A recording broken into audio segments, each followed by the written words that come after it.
One of the most important questions that you can ask when looking at a group of words is it a phrase or a clause? While they are both groups of words, a phrase contains a subject or a predicate, and many times phrases are just subjects. A predicate is the part of the sentence that contains the verb. Now remember, a clause is different than a phrase because it contains a subject and a verb. Which ones of these sentences are phrases and which ones are clauses? Number 1, because we left early. This one has a subject, we, and a verb, left, so it is a clause. Now, number 2, Ali and all his friends, is a subject, but is there any verb? No, there's not. So this one is a phrase. Number 3, when my mother makes biryani, has a subject, my mother, and a verb, makes, so it's a clause. That's right, you guessed it. Number 4 is a clause. He is the subject and lives is the verb. And number 5, is there any subject in this one? No, there's not. So it's what? It's a phrase. There are two kinds of clauses. The first one is called independent. It can stand alone and does not need any help.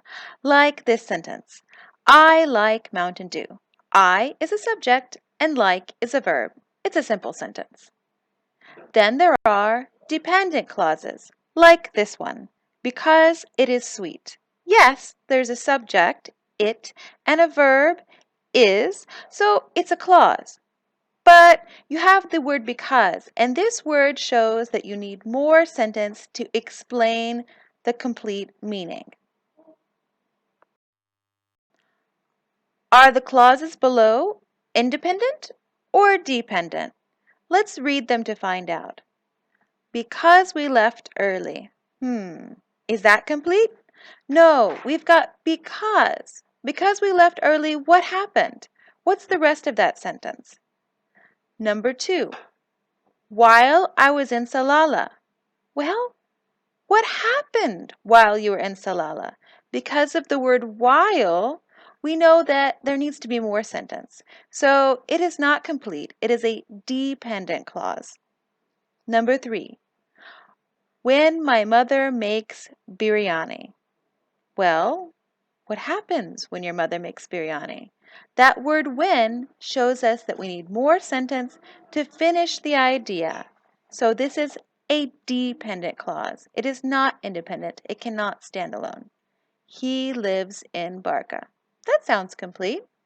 Subject he, lives, verb, okay? And we know where he lives, in Barca. Number 5, we don't have class tomorrow. Aha. Complete. There are 3 types of sentences. The first one is called simple. That just means one independent clause. The second one is called compound.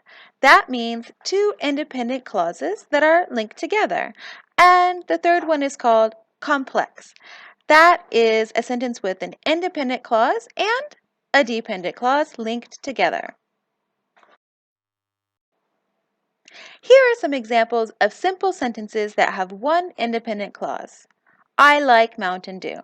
Now, you can have a longer subject like Ahmed and Ali like Mountain Dew, or you can have a longer object like Ahmed and Ali like Mountain Dew and Pepsi. Or, I don't have a camel, the negative. I don't have a camel or a goat or a horse.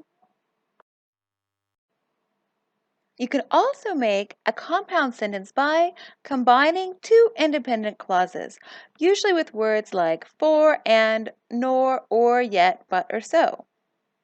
Ahmed likes Mountain Dew and Ali likes Mountain Dew. Ahmed likes Mountain Dew, so he drinks it a lot. I don't have a camel and I don't have a goat. I don't want a camel, but I want a goat. Now it's time for you to decide. Are the following sentences simple or compound?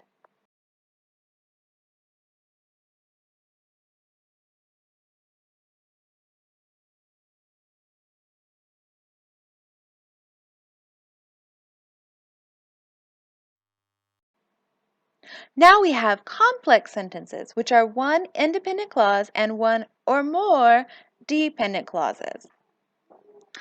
Like this one. Before we leave, I want to eat. I want to eat sounds finished. It's an independent clause and can stand alone. Before we leave cannot stand alone because of the word before. Before we leave, I want to eat, although we can eat there.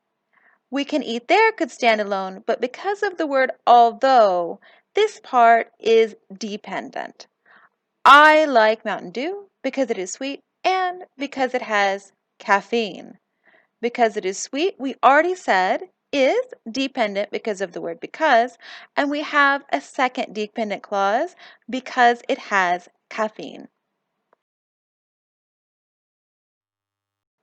So, how can we make a simple sentence like we went to the mall into a complex sentence with a dependent clause? Well, there are some words that we can add to create a dependent clause, like before. We did our homework before we went to the mall. Okay. Before we went to the mall, we did our homework. You can take the ending and put it in the beginning if you put a comma after the dependent clause. There are also many other words that you can use to create a dependent clause, such as while, whereas, when, although, even though, if, after, before, because, since, and so that.